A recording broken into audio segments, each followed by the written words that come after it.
മദീനയിലെ മുഅദ്ദിനാണ് ആര്? ബിലാൽ ഇബ്നു റബാഹ് റളിയല്ലാഹു അൻഹു. മക്കയിലെ മുഅദ്ദിന്റെ പേര് ഇതുവരെ ജീവിതത്തിൽ കേൾക്കാത്ത ആളുകൾ 40, 50, 60, 70 വയസ്സുള്ള ആളുകൾ ഈ മജ്ലിസിലുണ്ടാകും. ഉംറകൾ വെച്ച് ഏറ്റവും ശ്രേഷ്ഠമാക്കപ്പെട്ട ഉംറ അന്ന അഫ്ളൽ ജിഹാദി ലിൽ ഉംറതി അൻ യുഹരിമ ബിൽ ജഅറാന. ജഅറാനയിൽ നിന്ന് ഉംറയ്ക്ക് ഇഹ്റാം ചെയ്യലാണ്. മക്കയുടെ പുറത്തു പോയി ഉംറയ്ക്ക് ഇഹ്റാം ചെയ്യാൻ ലക്ഷ്യം വെക്കുന്നതെങ്കിൽ ജഅറാനയിൽ പോകണം. എന്തുകൊണ്ട്? ഒന്ന്, നബി ഉംറയ്ക്ക് ചെയ്തു. 2, 300 അമ്പിയാക്കൾ അവിടുന്ന് ഉംറയ്ക്ക് ചെയ്തു. തീർന്നില്ല. നബി തങ്ങൾ പറഞ്ഞ ഒരു ഹദീസ് ഇമാം അഹ്മദ് റിപ്പോർട്ട് ചെയ്യുന്നുണ്ട് അദ്ദേഹത്തിന്റെ മുസ്നദിൽ. മറ്റൊന്നുമല്ല, ആരെങ്കിലും ജഅറാനയിൽ നിന്ന് ഉംറയ്ക്ക് ഇഹ്റാം ചെയ്താൽ ഒരു ഹജ്ജിന്റെ പ്രതിഫലം അവനുണ്ട് എന്ന് സയ്യിദുനാ റസൂലുള്ളാഹി. എന്താണ് ഉംറയ്ക്ക് ഇഹ്റാം എവിടുന്ന് ചെയ്തു? ജഅറാനിൽ നിന്ന് ഉംറയ്ക്ക് ഇഹ്റാം ചെയ്തു വന്ന് മക്കയിൽ വന്ന് തവാഫും സഅയും മുടിയും എടുത്താൽ അവൻ എന്ത് കിട്ടും? ഒരു ഹജ്ജിന്റെ പ്രതിഫലം കിട്ടും. അല്ലാഹു തൗഫീഖ് നൽകുമാറാവട്ടെ. അതുകൊണ്ട് തന്നെ പാകിസ്ഥാനികളടക്കമുള്ള ആളുകൾ ആ ഉംറയെ വിശേഷിപ്പിക്കുന്നത് ബഡാ ഉംറ എന്നാണ്. വലിയ ഉംറ, ദറജ കൂടിയിട്ടുള്ള വലിയ പവിത്രതയുള്ളതാകുന്ന ഉംറയാണ്. അല്ലാഹു പോകാൻ തൗഫീഖ് നൽകുമാറാവട്ടെ. ഞാൻ പറഞ്ഞു വന്നത് ഈ ജഅറാന എന്ന് പറയുന്ന സ്ഥലം, ആ സ്ഥലത്ത് ഒരുപാട് സംഭവങ്ങൾ നടന്നിട്ടുണ്ട്. മസ്ജിദുൽ ഹറാമിലേക്കുള്ളതാകുന്ന മുഅദ്ദിനെ നബി തങ്ങൾ നിശ്ചയിക്കുന്നത് അവിടെ വെച്ചാണ്. അബൂ മഹ്ദൂറ റളിയല്ലാഹു അൻഹു ആണ് മക്കയിലെ മുഅദ്ദിൻ. മദീനയിലെ മുഅദ്ദിന്റെ പേരെന്താണ്? ബിലാൽ ഇബ്നു റബാഹ് റളിയല്ലാഹു അൻഹു. മക്കയിലെ മുഅദ്ദിന്റെ പേര് അബൂ മഹ്ദൂറ റളിയല്ലാഹു അൻഹു. നബിയും സഹാബത്തും പരിശുദ്ധമാക്കപ്പെട്ട ഹുനൈൻ യുദ്ധം കഴിഞ്ഞ് തിരിച്ചു വരുമ്പോ അവൻ അവിടെ വന്ന് തമ്പടിച്ചു, അല്പനേരം വിശ്രമിച്ചു. അപ്പോൾ അബൂ മഹ്ദൂറ എന്ന ചെറുപ്പക്കാരൻ പറയുന്നുണ്ട്, എനിക്കന്ന് 10-20 വയസ്സ് പ്രായം, ചെറിയ വയസ്സേ ഉള്ളൂ. ഞാൻ അമുസ്ലിമീങ്ങളുടെ പക്ഷത്താണ്. ഞങ്ങൾ യുദ്ധം കാണാൻ വേണ്ടി ഞങ്ങളോടൊപ്പം ഉള്ളതായ അവിശ്വാസികളോടൊപ്പം ഹുനൈനിൽ പോയി. തായിഫിന്റെ ഭാഗമാണ് ഹുനൈൻ. അവിടെ പോയി യുദ്ധമൊക്കെ മാറി നിന്ന് ഞങ്ങളുടെ പക്ഷത്ത് നിന്നുകൊണ്ട് തന്നെ കണ്ടുകൊണ്ടിരുന്ന ആളുകളാണ്. അമ്പേ പരാജയം ഞങ്ങൾക്ക്, അമുസ്ലിമീങ്ങളായ ആളുകളാകെ ഞങ്ങൾക്ക് വലിയ പരാജയം നേരിട്ടപ്പോ ഞങ്ങൾ വേഗം തന്നെ തിരിച്ചു പോന്നു. ഞങ്ങളുടെ ലക്ഷ്യം യഥാർത്ഥത്തിൽ അവിടെ മുസ്ലിമീങ്ങളെ തോൽപ്പിച്ചാൽ മുസ്ലിമീങ്ങളുടേതാകുന്ന ഗനീമത്ത് സ്വത്ത് കിട്ടും, യുദ്ധാനന്തര മുതൽ കിട്ടും. രണ്ടു കൂട്ടങ്ങൾ തമ്മിൽ യുദ്ധം ചെയ്ത് ആ യുദ്ധത്തിൽ വിജയിക്കുന്നവർക്ക് ആരെയാണോ തോൽപ്പിച്ചത് അവരുടേതാകുന്ന മുതലുകൾ മുഴുവനും കിട്ടും. അതിനാണ് ഗനീമത്ത് സ്വത്ത് എന്ന് പറയുന്നത്. അവരുടെ കുതിര, അവരുടെ ഒട്ടകം, അവരുടെ പടയങ്കികൾ, അവരുടെ വാള്, അവരുടെ പരിച എല്ലാം എടുത്തോണ്ട് പോകാം, എല്ലാം കൊണ്ടുപോകാം. അതാണ് യുദ്ധത്തിന്റെ നിയമവശം. അപ്പൊ അവിശ്വാസികളോടൊപ്പം ഞങ്ങൾ മക്കയിലെ മുശ്രിക്കീങ്ങളോടൊപ്പം തായിഫിന്റെ ഭാഗത്ത് നടക്കുന്ന ഈ ഹുനൈൻ യുദ്ധം കാണാൻ വേണ്ടി പോയവരാണ്. മുഹമ്മദിനെയും അനുയായികളെയും അമ്പെ പരാജയപ്പെടുത്തി അവിടെ നിന്ന് ഗനീമത്ത് സ്വത്ത് യുദ്ധാനന്തര മുതൽ കിട്ടുമെന്ന് ആഗ്രഹിച്ചു പോയ ഞങ്ങൾക്ക് നേരെ തിരിച്ചാണ് ഉണ്ടായത്. തിരിച്ചടി കിട്ടി, ഞങ്ങളുടെ കൂട്ടക്കാർ തോറ്റു. അബൂ മഹ്ദൂറ പറയുന്നു, ചെറുപ്പക്കാരൻ പറയുന്നു, ഞാനും എൻ്റെ കൂട്ടത്തിലുള്ള ചെറുപ്പക്കാർ ഞങ്ങൾ ഫിസിലടിച്ചുകൊണ്ട് കളത്തിലിറങ്ങാതെ മാറി നിന്ന ടീംസാണ്. ഞങ്ങൾ വേഗം അവിടുന്ന് മുങ്ങി, ഇനി അവിടെ നിന്നിട്ട് കാര്യമില്ല. മുഹമ്മദും കൂട്ടരും വിജയിച്ചിട്ടുണ്ട്, ഗനീമത്ത് സ്വത്തൊക്കെ അവർക്കാണ് കിട്ടിയത്. ഞങ്ങൾ വേഗം തിരിച്ചു വന്നിട്ട് ഈ ജഅറാന എന്ന സ്ഥലത്ത് ഒരു മലയുടെ മുകളിൽ കുറച്ചു നേരം തമ്പടിച്ചിരിക്കുമ്പോ മുഹമ്മദ് നബി സല്ലല്ലാഹു അലൈഹി വസല്ലമ തങ്ങളും അനുയായികളും അവിടേക്ക് വന്നു. അവർ അവിടെ വന്ന ളുഹറിന്റെ സമയത്ത് നമസ്കരിക്കാൻ വേണ്ടി വന്ന സമയമാണ്. ളുഹർ നമസ്കാരം അവിടെ ജമാഅത്തായി നിസ്കരിച്ചു. നബി തങ്ങൾ അവിടുന്ന് അന്ന് ഉംറയ്ക്ക് ഇഹ്റാം ചെയ്തിട്ടുണ്ട്. ഇതൊരു പവിത്രമായ ദുൽഖഅദ മാസം നടന്ന സംഭവമാണ്. അല്ലാഹു മനസ്സിലാക്കാൻ തൗഫീഖ് നൽകട്ടെ. ഹിജ്റ വർഷം 8-ാം വർഷം ദുൽഖഅദ 18-ന് ഒരു ബുധനാഴ്ച നടന്ന സംഭവമാണ് ഈ സംഭവം. അല്ലാഹു മനസ്സിലാക്കാൻ തൗഫീഖ് തരട്ടെ. അവിടെ വന്ന് ഞങ്ങളും തമ്പടിച്ച് മാറി നിന്നു. നബി തങ്ങൾ ളുഹറിന്റെ സമയമായപ്പോൾ നബി തങ്ങൾ കൂട്ടത്തിലുള്ള ഒരു അനുയായിയോട് പറഞ്ഞു, ബാങ്ക് കൊടുക്കൽ. അദ്ദേഹം നല്ലതുപോലെ ബാങ്ക് കൊടുത്തപ്പോ ഞങ്ങൾ മലയുടെ ഒരു സൈഡിൽ നിന്നുകൊണ്ട് ഉറക്കെ അങ്ങോട്ട് കൂവി, നല്ല ഉറക്കെ കൂവി. ഞങ്ങൾ അമുസ്ലിമീങ്ങളാണ്, ഞങ്ങൾ ഉറക്കെ അങ്ങോട്ട് കൂവി. ബാങ്ക് കഴിഞ്ഞു. നബി സല്ലല്ലാഹു അലൈഹി വസല്ലമ തങ്ങൾ സ്വഹാബത്തിനോട് പറഞ്ഞു, ആ മലയുടെ മുകളിൽ നിൽക്കുന്ന, ആ സൈഡിൽ നിൽക്കുന്ന ആ ചെറുപ്പക്കാരില്ലേ, അവന്മാരെ പിടിച്ചോണ്ട് വാ. അല്ലാ, 10,500 പേരുണ്ട് ഇവിടെ സ്വഹാബത്ത്. യുവമാരെ 4 പേരേ ഉള്ളൂ. ഇവര് വിറച്ച് പിടിച്ചുകൊണ്ട് വന്നു, നബിയുടെ മുന്നിൽ ഹാജരാക്കി. അബൂ മഹ്ദൂറ പറയുന്നുണ്ട്, ഞാൻ ഓർത്തു എന്റെ കഥ കഴിഞ്ഞു, തീർന്നു എന്ന് കരുതി. കാരണം യുദ്ധം കഴിഞ്ഞ് അവിശ്വാസികളെ മുട്ടുകുത്തിച്ചിട്ട് വന്നിരിക്കാൻ. ഞങ്ങളെയൊക്കെ കറക്റ്റ് അറിയാം, ആരാ എന്താണെന്നെല്ലാം ചോദിച്ചറിഞ്ഞു. മക്കയിലെ മുശ്രിക്കീങ്ങളാണ്, ഇന്ന ആളുകളുടെ മക്കളാണ്. 20 വയസ്സുള്ള ചെറിയ ചെറുപ്പക്കാരാ, 19, 18, 20 വയസ്സുള്ളതാകുന്ന മക്കളാണ്. ഓരോരുത്തരോട് പറഞ്ഞു, ആരാടാ നിങ്ങളുടെ കൂട്ടത്തിൽ നല്ല ഒച്ചത്തിൽ കൂവിയത്? അപ്പോൾ എല്ലാവരും പറഞ്ഞു ദൈവനാന്ന് പറഞ്ഞു. എല്ലാവരും എൻ്റെ തലയിലോട്ട് ചൂണ്ടി. അങ്ങനെയാണല്ലോ, ഇടങ്ങേറ് വരുമ്പോഴത്തേക്ക് മറ്റവൻ്റെ തലയിലോട്ട് വെച്ചു കൊടുക്കും.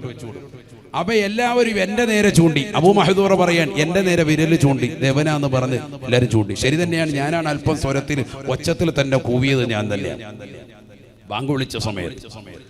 അവൻ നബി സല്ലല്ലാഹു അലൈഹി വസല്ലം തങ്ങൾ പറഞ്ഞു, നീ ഒന്ന് ബാങ്ക് വിളിച്ച നോക്കട്ടെ, അല്ലാഹു അക്ബർ അല്ലാഹു അക്ബർ ഒന്ന് വിളിച്ചേ നോക്കട്ടെ എന്ന് പറഞ്ഞു. അപ്പൊ അവനെ കൊണ്ട് ആദ്യം ബാങ്ക് വിളിപ്പിച്ചു. നോക്കുമ്പോ നല്ല സ്വരവും നല്ല ശബ്ദവും. അവനെ അടുത്ത് നിർത്തി സയ്യിദുനാ റസൂലുള്ളാഹി സ്വല്ലല്ലാഹു അലൈഹി വസല്ലം തങ്ങൾ ബാക്കിയുള്ള മക്കളോട് പറഞ്ഞു, നിങ്ങൾ പൊയ്ക്കോളാൻ പറഞ്ഞു. അവരെല്ലാം ബാക്കി മാറി നോളാൻ പറഞ്ഞു. എന്നിട്ട് ഈ കുട്ടി പറയാണ്, അബൂ മഹ്ദൂറ പറയാണ്, എന്റെ തലയിൽ അറബികൾക്കൊരു കെട്ടുണ്ടാവും, നല്ല വലിയൊരു തലയെക്കെട്ട് പോലത്തെ കെട്ട്. അറബി പിള്ളേരൊക്കെ നല്ല ചുമചുമാതിരിക്കുന്ന നല്ല മക്കളാണല്ലോ, കാണാൻ നല്ല രസമുള്ള കൗതുകമുള്ള മക്കളാണ്.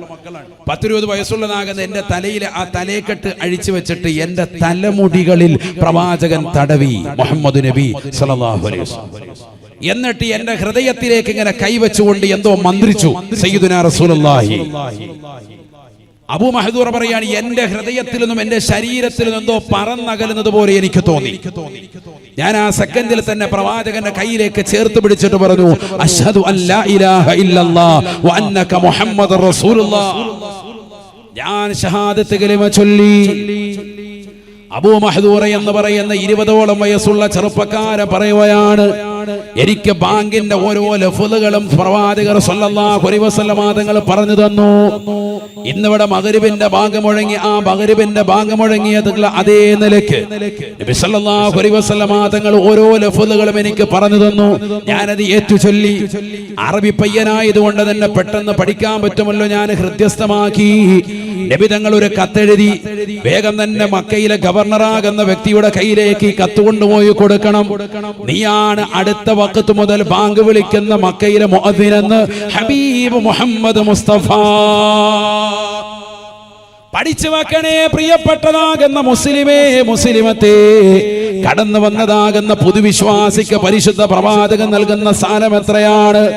പരിശുദ്ധമാക്കപ്പെട്ട കാബാലയത്തിന്റെ പരിസരത്ത് ഇനി മുതൽ നിന്റെ ബാങ്കാണ് മുഴങ്ങേണ്ടതെന്ന് ഹബീബ് മുഹമ്മദ് മുസ്തഫ. മരണം വരെയും ബഹുമാനപ്പെട്ടതാകുന്ന അബൂ മഹ്ദൂർ റളിയല്ലാഹു അൻഹുവാണ് പരിശുദ്ധമാക്കപ്പെട്ടതാകുന്ന മക്കയിലെ പള്ളിയിൽ ബാങ്ക് മുഴക്കിയത്. പഠിച്ചു വെക്കണേ, ഹിജറയുടെ 8ാം വർഷം നടക്കുന്ന സംഗതിയാണ് ഈ പരിശുദ്ധമായ ജഅറാനിൽ വെച്ച് നടന്ന ഈ സംഭവം. ഹിജറയുടെ 49 വരെ അഥവാ അബൂ മഹ്ദൂർ റളിയല്ലാഹു അൻഹു വഫാത്താകുന്നത് വരെ അദ്ദേഹമാണ് പള്ളിയിലെ മുഅദ്ദിനായിട്ടുണ്ടായിരുന്നത്. കഅബാലയത്തിൻ്റെതാകുന്ന ഭാഗത്ത് ബാങ്ക് വിളിച്ചുകൊണ്ട് നിലകൊണ്ട മസ്ജിദുൽ ഹറാമിന്റെ മുഅദ്ദിന്റെ പേരാണ്, മക്കയിലെ മുഅദ്ദിന്റെ പേരാണ് അബൂ മഹ്ദൂർ റളിയല്ലാഹു അൻഹു. മദീനയിലെ മുറിക്കില്ല. എന്തേ കാരണമെന്നറിയുമോ? മസഹ ഫീഹി റസൂലുള്ളാഹ്. ആദരവായ പ്രവാചകർ സല്ലല്ലാഹു അലൈഹി വസല്ലമ തങ്ങൾ എന്നെ ശറഫാക്കപ്പെട്ടതാകുന്ന മുടിയഴകിൽ തടകിയിട്ടുള്ളതാണ്. നബി തങ്ങളുടെ ശറഫാക്കപ്പെട്ട വലതുകരം കൊണ്ട് എന്റെ മുടിയഴകിൽ തടകിയതാണ്.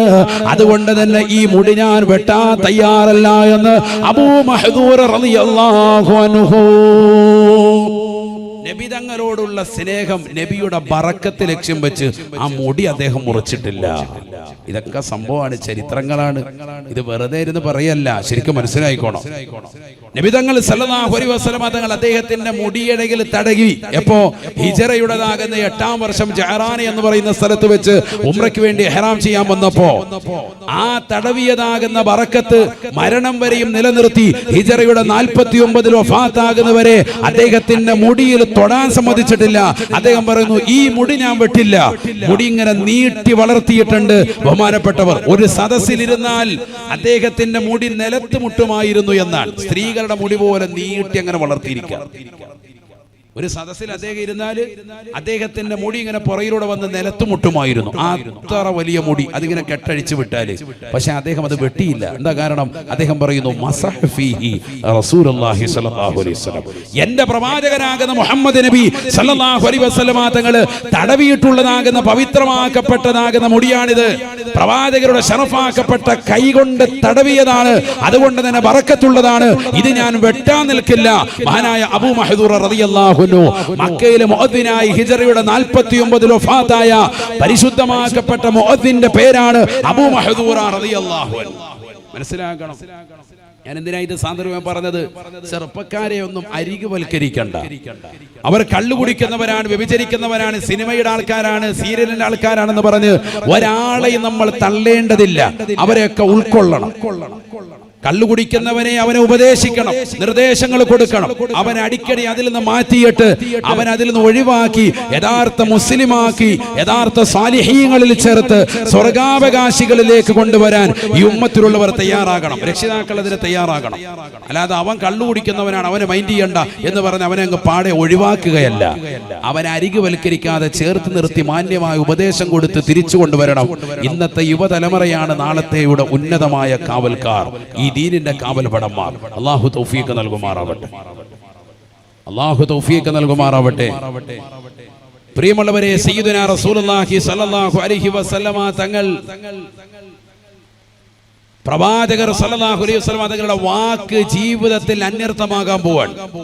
സുറാഖത്ത് ബിൻ മാലിക്, നമ്മൾ നേരത്തെ പറഞ്ഞ കഥാപുരുഷൻ, പ്രവാചകർ സല്ലല്ലാഹു അലൈഹി വസല്ലമ തങ്ങൾ ഹിജ്റ പോകുന്ന വഴിയിൽ വെച്ചുകൊണ്ട് കണ്ട മുസ്ലിമായ മനുഷ്യൻ. അദ്ദേഹത്തോടാണ് നബി തങ്ങൾ പറഞ്ഞത്, നിന്റെ കൈകളിൽ പേർഷ്യൻ രാജാവിന്റെ മനോഹരമായ വളകൾ, ഒരു കയ്യിൽ ഇവിടെ നിട്ടാല് ഇവിടം വരെ തോള് വരെ നിൽക്കുന്ന വളകളാണ്, അധികാരത്തിന്റെ വളകൾ, അല്ലാതെ രണ്ട് ചങ്ങലയല്ല.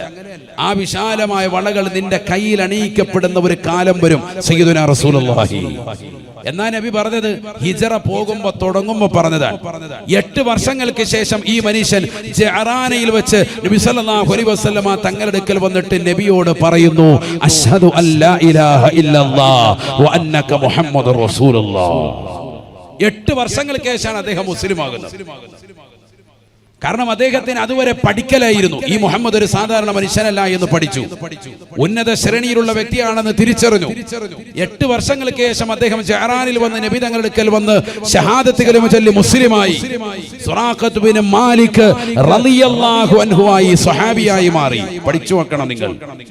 അവസാന പ്രവാചകർ വഫാത്തായി, നബി തങ്ങൾ കാലം ചെയ്തു പോയി. നബി തങ്ങൾ വഫാത്തായതിനു ശേഷം അബൂബക്കർ സിദ്ദീഖ് തങ്ങൾ അധികാരത്തിൽ വന്നു. ശേഷം ഉമർ ഇബ്നുൽ ഖത്താബ് റളിയല്ലാഹു അൻഹു അധികാരത്തിൽ വന്നു.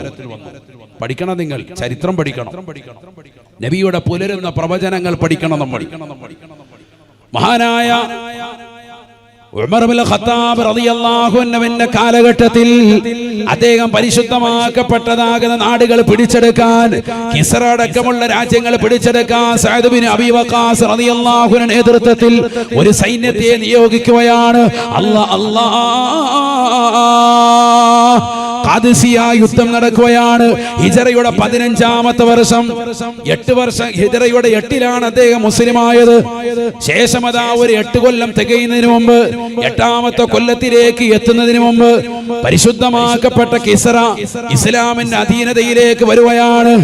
ഏറ്റവും വലിയ സാമ്രാജ്യത്വ ശക്തികളായി അക്കാലഘട്ടത്തിൽ നിലകൊണ്ടതാകുന്ന പേർഷ്യൻ രാജാവിന്റെ, കിസ്റ രാജാവിന്റെ കൈകളിൽ അണിഞ്ഞിരിക്കുന്നതായ മനോഹരമായ വളകളുമായി സഅദ് ബിൻ അബീ വഖാസ് റളിയല്ലാഹു അൻഹു അല്ലാഹുവിന്റെ റസൂൽ സല്ലല്ലാഹു അലൈഹി വസല്ലമ തങ്ങളുടെ പ്രിയപ്പെട്ട അനുയായിയായ ഉമർ ഇബ്നുൽ ഖത്താബ് റളിയല്ലാഹു അൻഹുവിന്റെ കയ്യിലേക്ക് കൊണ്ടുവന്നു കൊടുക്കുന്നു. ഖലീഫയായ ഉമർ ഇബ്നുൽ ഖത്താബ് റളിയല്ലാഹു അൻഹു ആ വളകൾ ഇങ്ങനെ കയ്യിൽ വെച്ചിട്ട് സ്വഹാബത്തിലേക്ക് നോക്കുകയാണ്. ഈ കൂട്ടത്തിൽ ആരാണ് അജാനബാഹു, നല്ല ശരീരമുള്ള ഉയർന്നതാകുന്ന ശരീരഭാഷയുള്ള കൈക്ക് നല്ല നീളമുള്ള ഏത് മനുഷ്യനാണുള്ളത്? അതാ കൂട്ടത്തിൽ സ്വഹാബത്തിന്റെ കൂട്ടത്തിൽ ഇരിക്കുന്നു സുറാഖത്ത് ബിൻ മാലിക് റളിയല്ലാഹു അൻഹു. സുറാഖയെ വിളിക്കുകയാണ്. സുറാഖ തആല യാ സുറാഖ. സുറാഖത്ത് ബിൻ മാലിക് റളിയല്ലാഹു അൻഹുവിനെ വിളിക്കുകയാണ്. ബഹുമാനപ്പെട്ട ഉമർ ഇബ്നുൽ ഖത്താബ് റളിയല്ലാഹു അൻഹു ആ കിസ്റ രാജാവിന്റെ കൈകളിൽ അണിഞ്ഞിരുന്ന അധികാരത്തിന്റെ മനോഹരമായ വളകൾ ബഹുമാനപ്പെട്ടവർ കണിയിച്ചു കൊടുക്കുകയാണ്. അല്ലാഹ് അല്ലാഹ് ഫബകാ സുറാഖ വബകാ ഉമർ. റസൂൽ സല്ലല്ലാഹു അലൈഹി വസല്ലമ തങ്ങൾ വർഷങ്ങൾക്ക് മുമ്പ് ഹിജ്റ വേളയിൽ ശത്രുവായി കടന്നു വന്ന പ്രവാചകരെ പിടിച്ചു കെട്ടാൻ വേണ്ടി തുണിഞ്ഞതായ സുറാഖയോട്, സുറാഖ, കിസ്റയുടെ ചക്രവർത്തിയുടെ കയ്യിലണിഞ്ഞിരിക്കുന്നതായ വളകൾ നിന്റെ കയ്യിലേക്ക് അണിയപ്പെടുന്നതിനെ പറ്റി നീ എന്താണ് അഭിപ്രായപ്പെടുന്നത് എന്ന് ചോദിച്ചത്.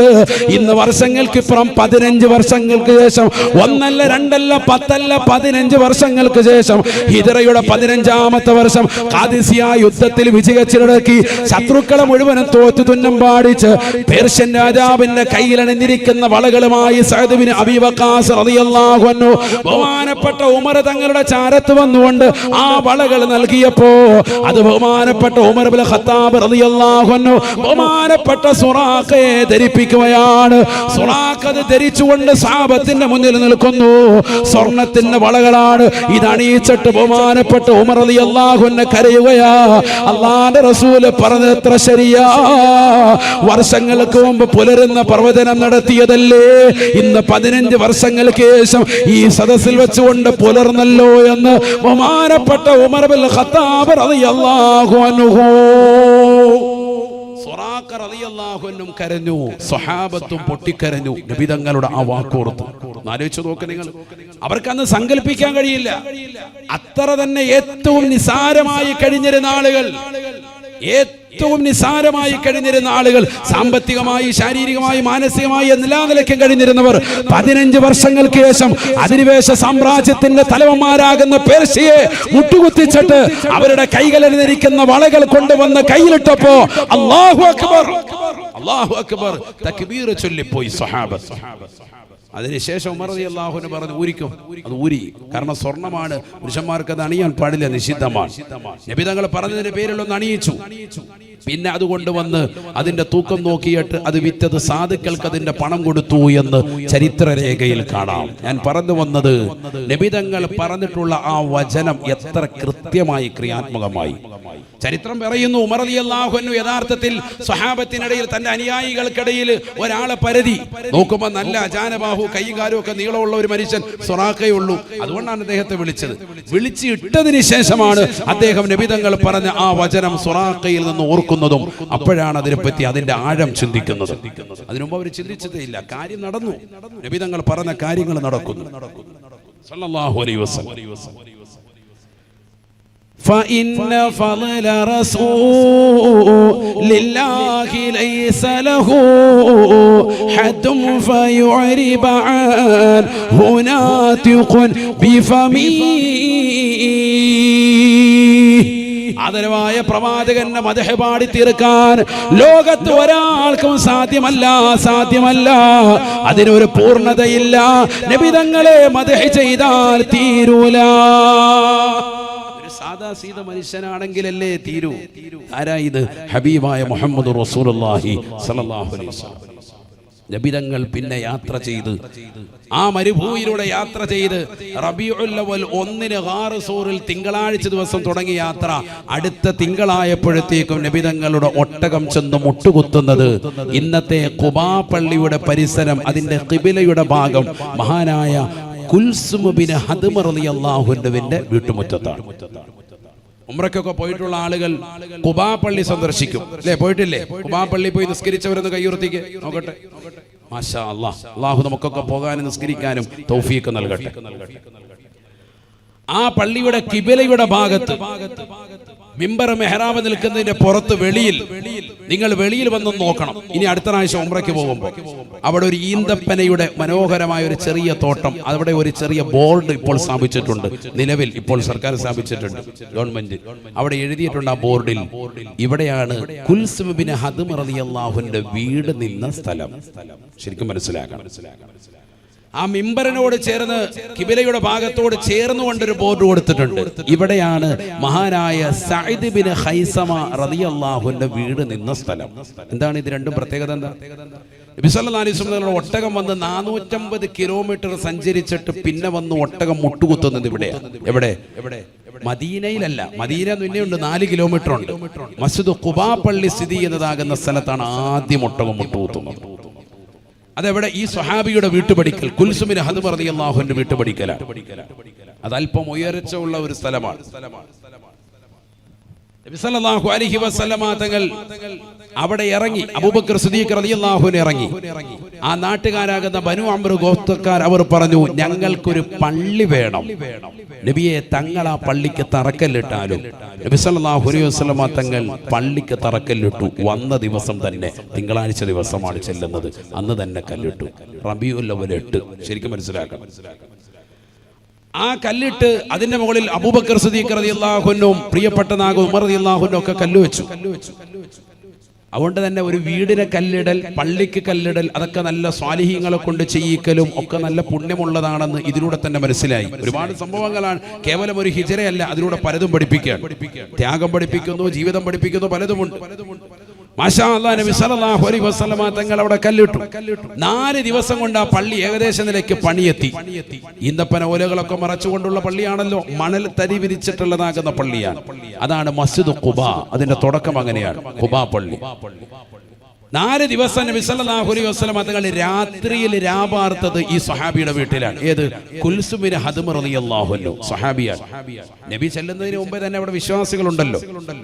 നമുക്കറിയാം, പരിശുദ്ധമാക്കപ്പെട്ട ജംറാത്തുകൾക്ക് പരിസരത്ത് മസ്ജിദുൽ ബൈഅ എന്ന് പറഞ്ഞൊരു പള്ളി മക്കത്ത് കാണാം. മസ്ജിദുൽ ബൈഅ 72 പുരുഷന്മാരും 2 സ്ത്രീകളും അടങ്ങുന്ന സംഘം മദീനയിൽ നിന്ന് നബി തങ്ങളെ കാണാൻ വരികയും പുരുഷന്മാർ നബിയുടെ കൈക്ക് പിടിച്ചും സ്ത്രീകൾ അല്ലാതെയും നബി തങ്ങളോട് ബൈഅത്ത് ചെയ്ത് തങ്ങൾ മദീനയിലേക്ക് വരണമെന്ന് പ്രവാചകരെ ക്ഷണിക്കുകയുണ്ടായി. ആ ക്ഷണം കൂടിയായിരുന്നു മദീനയിലേക്ക് പലായനം ചെയ്യാനുള്ള ഒരു കാരണം തന്നെ. നബി അങ്ങോട്ട് ക്ഷണിച്ചതാ. നബി ചെല്ലുന്നതിന് മുമ്പേ അവിടെ വിശ്വാസികളുണ്ട്, അവിടെ ജുമുഅ നമസ്കാരം നടക്കുന്നുണ്ട്, ജമാഅത്തുകളുണ്ട്. നബി സല്ലല്ലാഹു അലൈഹി വസല്ലം അവിടെ ചെന്നു, സുരക്ഷിതമായ ജീവിതം.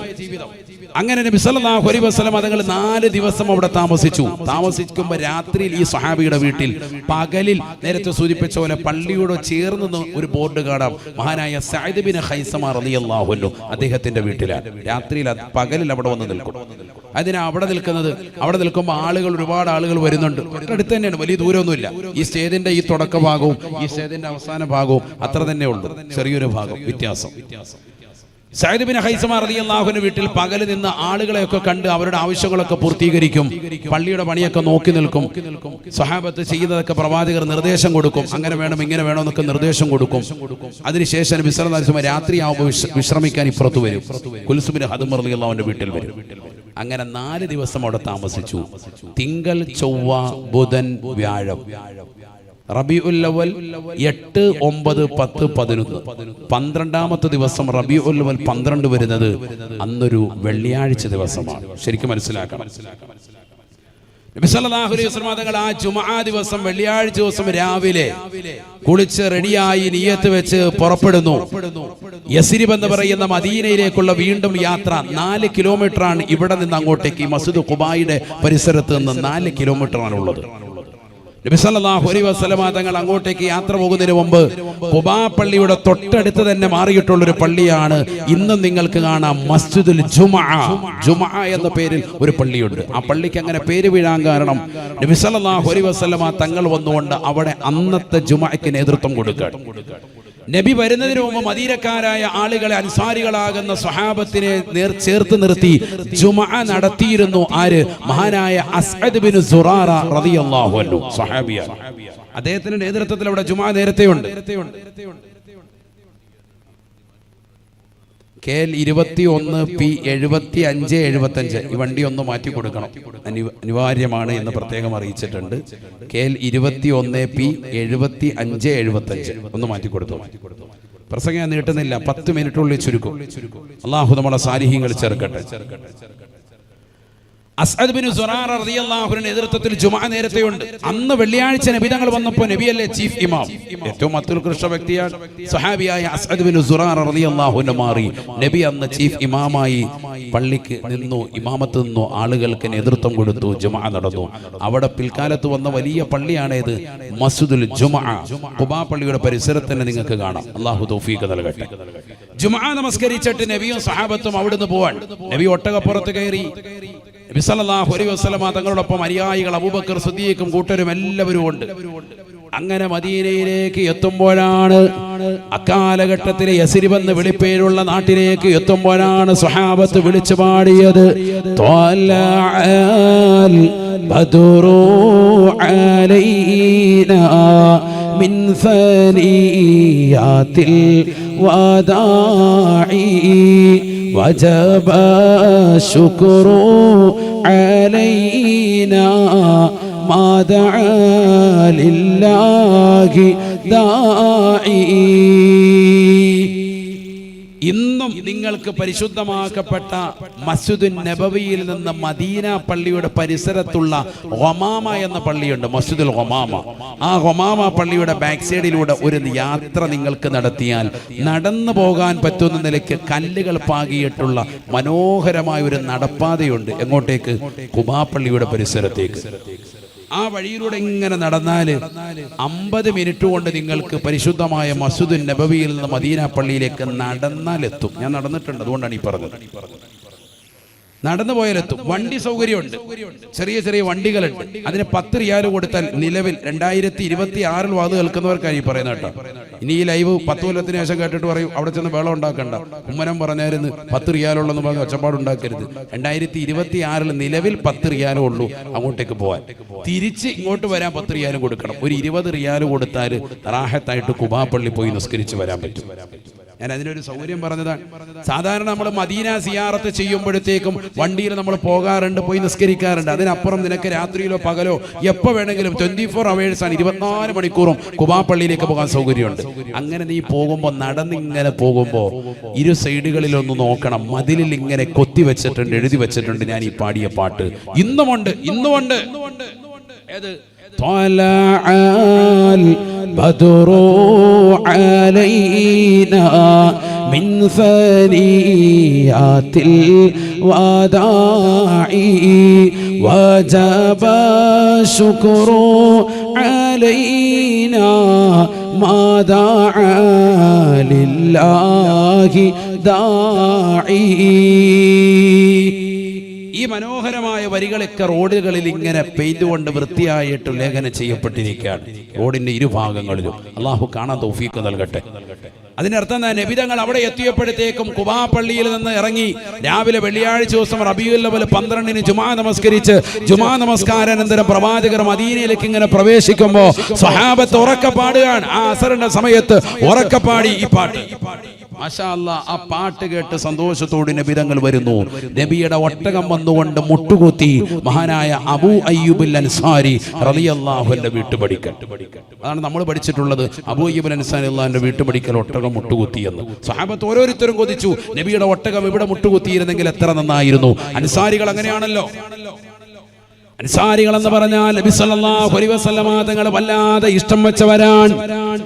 നബിയെ മാത്രമല്ല, നബിയുടെ സ്വഹാബത്തിനെയും മുഹാജിറുകളാകുന്ന മക്കയിൽ നിന്ന് വന്നിട്ടുള്ള എല്ലാവരെയും വല്ലാതെ ഇഷ്ടം വെച്ചവരാണ്. അല്ലാഹുവിന്റെ റസൂൽ പറയുകയാണ്, സ്വഹാബ ആയത്തുൽ ഈമാനി ഹുബ്ബുൽ അൻസാർ. ആയത്തുൽ ഈമാനി ഹുബ്ബുൽ അൻസാർ. ഈമാനിന്റെ ഏറ്റവും വലിയ ലക്ഷണം ഏതെന്നറിയുമോ? മദീനക്കാരാകുന്ന അൻസാരികളോടുള്ള ഇഷ്ടമാണ് എന്ന് ഹബീബ് മുഹമ്മദ് മുസ്തഫ.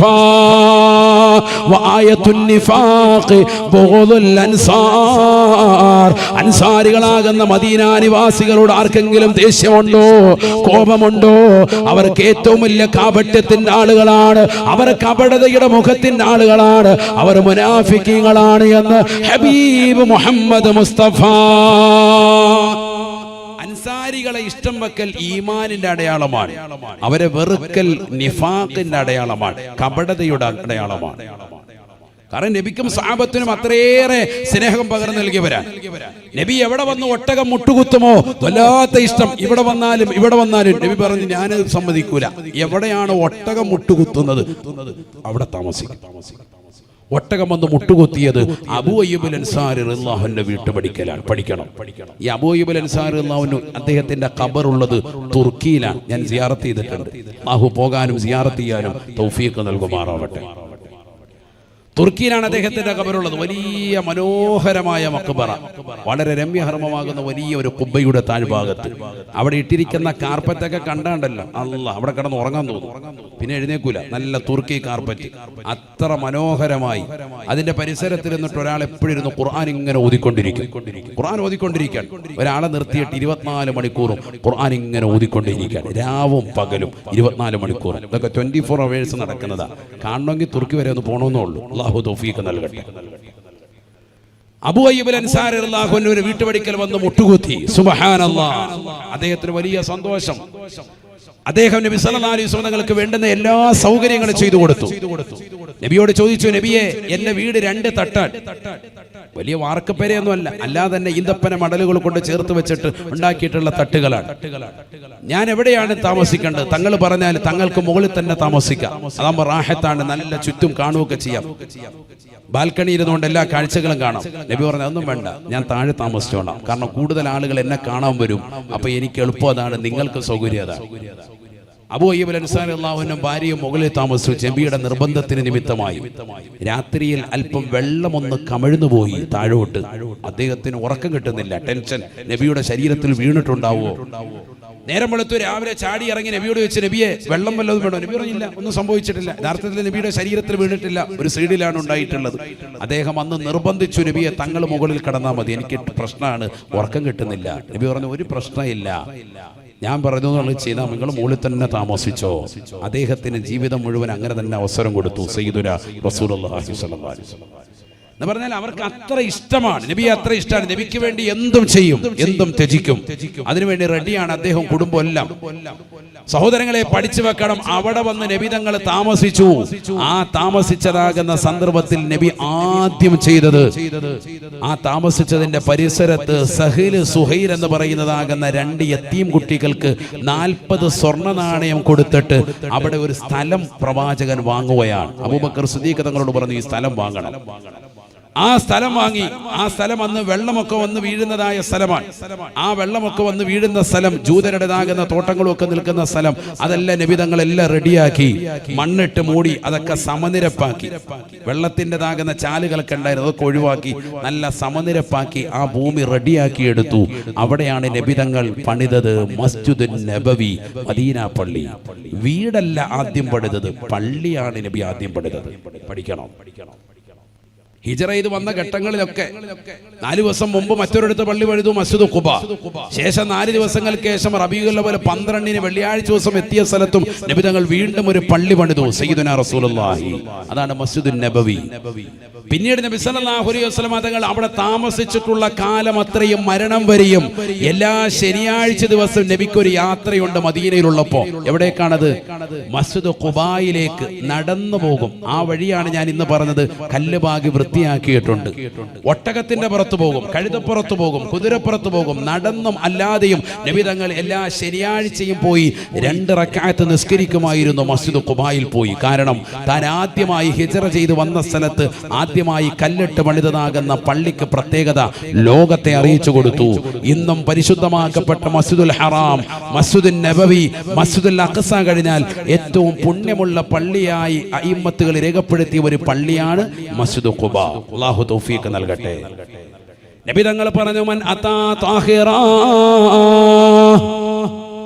മൻ അതാ മുതതഹിറൻ ثم أتى إلى مسجد قباء فصلى فيه صلاة كان له كأجر عمرة أو كما قال رسول الله. ആരെങ്കിലും ശുദ്ധിയായി ഉളുവെടുത്തുകൊണ്ട് ഈ പരിശുദ്ധമായ മസ്ജിദുൽ ഖുബായിലേക്ക് വന്ന് 2 റക്അത്ത് നിസ്കരിച്ചാൽ അവനൊരു ഉംറയുടെ പ്രതിഫലം രേഖപ്പെടുത്തുമേ എന്ന് ഹബീബ് മുഹമ്മദ് മുസ്തഫ. من أتى إلى مسجد قباء متطهرا فصلى فيه صلاة كان له كأجر عمرة. വദൂഓടുകൂടി ശുദ്ധിയായി വന്ന് ഈ പള്ളിയിൽ 2 റക്അത്ത് നിസ്കരിച്ചാൽ അവന് ഉംറ ചെയ്ത പ്രതിഫലമുണ്ട് എന്ന് ഹബീബ് മുഹമ്മദ് മുസ്തഫ. ഞാൻ ഈ പറഞ്ഞ ഹദീസ് പള്ളിയുടെ വാതിൽക്കൽ തന്നെ കുത്തിവെച്ചിട്ടുണ്ട്. പള്ളിയുടെ അകത്ത് മിഹ്റാബിന്റെ മുകളിൽ കുത്തിവെച്ചിട്ടുണ്ട്. നിങ്ങൾ പോകുമ്പോൾ ശ്രദ്ധിക്കണം. അല്ലാഹു തൗഫീഖ് നൽകട്ടെ. ഇതൊക്കെ ഹിജറയാണ്. നബി സല്ലല്ലാഹു അലൈഹി വസല്ലം തങ്ങൾ ഹിജറ ചെയ്തിട്ട് നടപ്പിൽ വരുത്തിയ മനോഹരമായ ആത്മീയ തലങ്ങളാണ്. പള്ളി പണിയുകയാണ്. പള്ളി എന്ന് പറഞ്ഞാൽ അതാണല്ലോ, ഒരു നാട്ടിൽ പണിതാൽ ആ നാട്ടിൽ ആത്മീയത നെഴുതിക്കും. അള്ളാഹു തൗഫീഖ് നൽകുമാറാവട്ടെ. അള്ളാഹു തൗഫീഖ് നൽകുമാറാവട്ടെ. നബി സല്ലല്ലാഹു അലൈഹി വസല്ലം തങ്ങളുടെ ജീവിത ശൈലി അതേ ശൈലി തന്നെ സ്വഹാബത്ത് തുടർത്തിക്കൊണ്ടുവന്നു. നബി സല്ലല്ലാഹു അലൈഹി വസല്ലം തങ്ങളെ പോലെ തന്നെ ഹിജറ ചെയ്ത് മക്ക വിട്ട് മദീനയിലേക്ക് വന്നു സ്വഹാബത്ത്. എത്രയാ? ഇനിയിപ്പോൾ അതിലേക്ക് കിടക്കുന്നില്ല. ഇൻഷാ അല്ലാഹ് ഇനി അള്ളാഹു വേണ്ടി വെച്ചാൽ അടുത്ത വർഷം ഈ പറഞ്ഞതിന്റെ ബാക്കി പറയാം. അള്ളാഹു തൗഫീഖ് നൽകുമാറാവട്ടെ. കാരണം ഇത് പറഞ്ഞ് തീരൂല. ഈ ഹിജറയുടെ സന്ദേശങ്ങളും വിഷയങ്ങളൊന്നും ഇന്നൊന്നും തീരൂല. ഇപ്പൊ 2 മണിക്കൂർ ഇപ്പൊ തന്നെ കഴിഞ്ഞു.